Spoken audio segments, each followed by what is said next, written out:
Pemirsa, kenaikan harga bahan bakar minyak membuat sebagian transportasi umum, baik darat maupun sungai, mulai melakukan penyesuaian kenaikan tarif dari sebelumnya.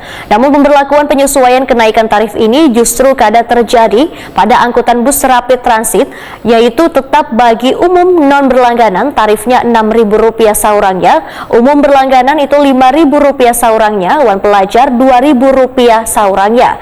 Tarif ini sesuai dengan peraturan daerah nomor 8 tahun 2020 tentang perubahan keempat atas peraturan daerah nomor 6 tahun 2012 tentang retribusi jasa usaha.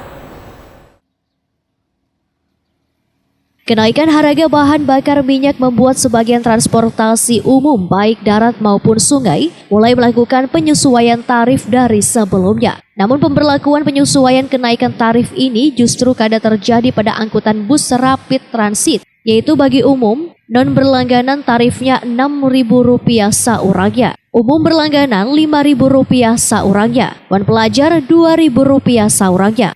Tarif ini sesuai dengan peraturan daerah nomor 8 tahun 2020 tentang perubahan keempat atas peraturan daerah nomor 6 tahun 2012 tentang retribusi jasa usaha.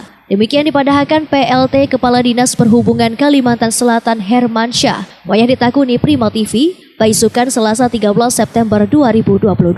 Menurut Hermansyah, sebelumnya jajaran Dinas Perhubungan bersama Sekretaris Daerah Provinsi Kalimantan Selatan selaku Ketua Tim Anggaran sudah melakukan rapat bersama dalam pembahasan terkait operasional bus rapid transit dikarenakan adanya kenaikan BBM yang selisih pengeluaran untuk operasional lebih besar dari sebelumnya. Namun dari hasil rapat bersama tersebut, ujar Hermansyah, diputuskan bahwa subsidi BRT bisa akan dimasukkan dalam biaya tak terduga.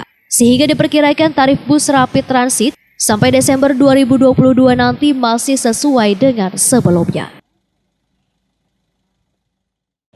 Untuk penyesuaian tarif BRT sendiri gimana?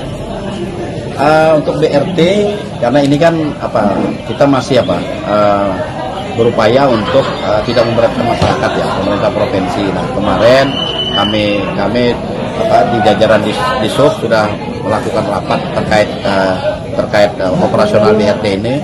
Memang dengan kenaikan BBM ini ada selisih pengeluaran yang harus ditanggung. Nah, kemarin kita koordinasikan langsung dengan Pak Sekda sebagai pengguna sebagai tim anggaran, ketua tim anggaran.